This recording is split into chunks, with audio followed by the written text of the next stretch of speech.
드디어 태풍 에어리가 일본의 심장부인 도쿄도까지 강타했습니다. 태풍 4호 에어리는 온대저기압이 되어 세력이 약해질 것이라 전망했지만 일본 시코쿠 구보와에서 583mm의 강수량을 기록해 물바다를 빠뜨리고 있습니다. 현지 주민들에 의하면 이런 폭우는 한 번도 경험하지 못한 비라며 여전히 태풍의 세력이 줄어들지 않고 있는 모습에 당황하고 있던 것입니다. 전 세계 기상청들은 태풍 4호 에어리를 계속해서 추적하고 있는 가운데 도쿄 앞바다에서 이상한 조짐을 보이기 시작했다는 긴급 발표에 일본 사회가 충격에 휩싸인 상황입니다.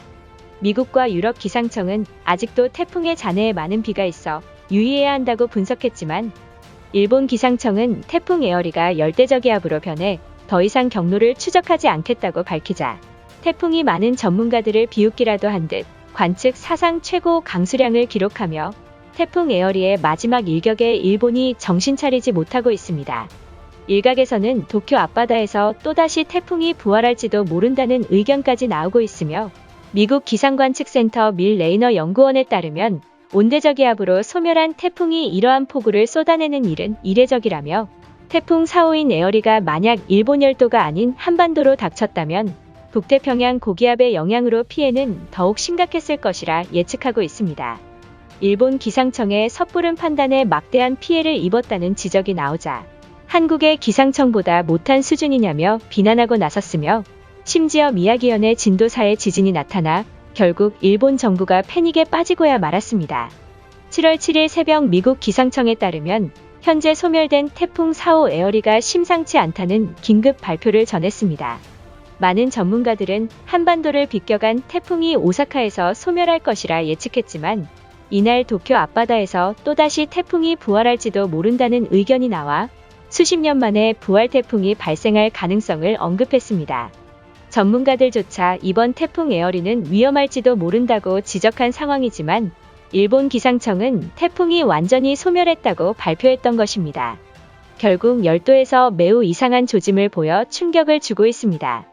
완전히 소멸된 줄 알았던 태풍 에어리의 잔해에는 초속 17m 이상의 강풍력을 나타내고 있으며 여전히 태풍과 맞먹을 위력을 보이고 있던 것입니다.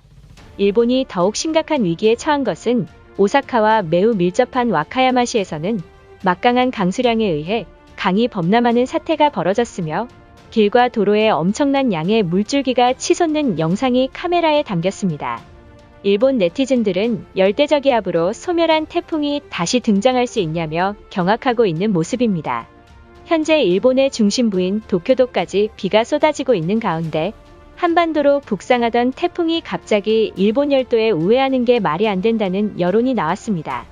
미국 기상관측센터 밀 레이너 연구원은 태풍 에어리가 만약 일본 열도가 아닌 한반도로 닥쳤다면 일본보다 강력한 피해를 줬을 것이라며 한국은 천운을 타고 났을지도 모른다는 말까지 나왔던 것입니다.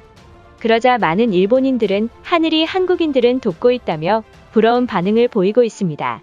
7월 7일 오후 2시 5분경 일본 나고야시에서는 무릎 높이까지 물이 차올라 주택들이 침수되며 산사태마저 발생하는 등 소멸한 태풍이라는 사실이 믿어지지 않을 만큼 강력한 세력을 유지하며 도쿄도에 북상하고 있는 상황입니다.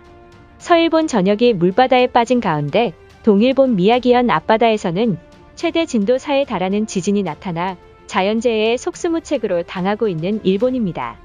진도 4는 일본 10단계 진도 계급 중 6번째에 해당하는 강력한 지진입니다.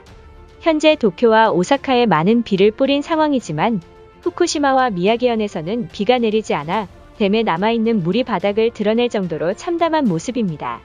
최근 많은 재해 전문가들에 따르면 북태평양 고기압에 의해 막혀 더 이상 전진하지 못하는 태풍 에어리의 잔해가 경로를 바꾸고 있다는 발표를 시작했습니다. 열대저기압으로 바뀐 에어리가 도쿄만 앞바다에서 태풍 기준치인 풍속 17.2m를 넘어 북쪽으로 이동해 일본 센다이시를 위협할지도 모른다는 말까지 전했습니다. 많은 전문가들을 웃기라도 한 듯 소멸한 태풍 에어리가 다시 부활한다면 작년 일본에 치명상을 입힌 태풍 찬투와 매우 유사한 피해를 줄 것이라며 후쿠시마와 센다이의 태풍 대비책을 마련해야 한다고 지적했습니다. 그러나 일본 정부는 부활 태풍은 100년 주기로 한 번 생길 정도로 매우 드문 상황이고 한번 소멸한 태풍은 부활하기 극히 어렵다며 여론을 진정시키고 있는 모습입니다. 그러나 일본에서 1793년에 발생한 제6호 태풍이 사례가 있습니다. 7월 18일 날 발생한 태풍 엘렌이 대표이며 22일 일본 해역을 지나다 열대저기압으로 바뀌었지만 무슨 이유에서인지 진로를 서쪽으로 바꾸어 규슈를 돌아가 매우 강력한 태풍이 되어 일본 열도에 엄청난 치명타를 입히며 1793년 일본이 태풍에 휘청인 적 있던 것입니다. 이에 호주 기상학자인 폴 데이비스는 태풍은 단일 기상현상 중 피해 규모가 가장 큰 재해이다라며 태풍 예보관은 태풍을 전쟁처럼 다루는 직업인데 태풍이 완전히 사라질 때까지 24시간 위치와 강도를 추적해야 하지만 일본 기상청의 섣부른 판단에 열도가 막대한 피해를 입었다는 지적이 나왔습니다. 전문가들은 일본 기상청이 이러한 실수가 한두 번이 아니라고 말하고 있습니다.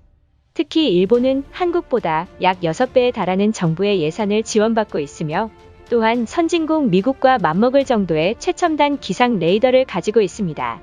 매번 예보가 맞지 않는 상황에 직면하자 많은 일본 네티즌들은 비싼 값도 못하는 수준이냐며 비난하고 나섰으며 심지어는 우수한 성능의 레이더가 맞는지 의구심이 든다는 여론까지 가해졌습니다.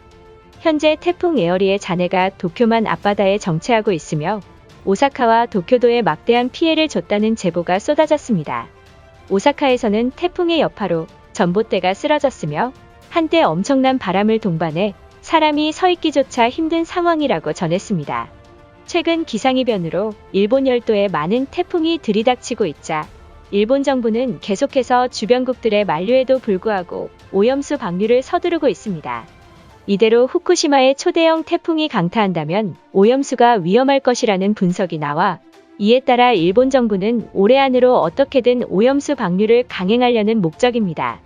최근 한 달 사이 일본 열도에 잇따른 자연재해가 뒤흔들자 일각에서는 한반도로 비껴가던 태풍이 경로를 바꾼 것이 말이나 되는 상황이냐라며 열도를 포기하고 한반도에 정착하자는 여론까지 쇄도하고 있는 모습입니다. 최근 수도권과 중부지역을 중심으로 많은 비가 내렸지만 극심한 가뭄으로 남부지방의 영천댐은 2009년 이후 처음으로 가뭄 관심 단계에 진입했습니다. 실제 장마 기간 낙동강 수계에 내린 평균 강수량은 75mm로 한강 수계에 내린 비의 3분의 1 수준입니다. 이대로면 농사를 짓지 못하는 말까지 나와 한국도 경계해야 되는 상황에 직면한 것입니다. 현재 일본 열도에 심각한 피해가 나타난 만큼 일본에 거주하는 한인분들의 피해가 없길 바라며 올해 태풍에 의해 한국도 피해가 발생하지 않게 대비책을 마련해야 합니다. 이것으로 하루 해외 이슈는 끝인데요. 이제 댓글로 여러분들의 생각을 알려주세요. 여러분들의 생각을 알고 싶습니다.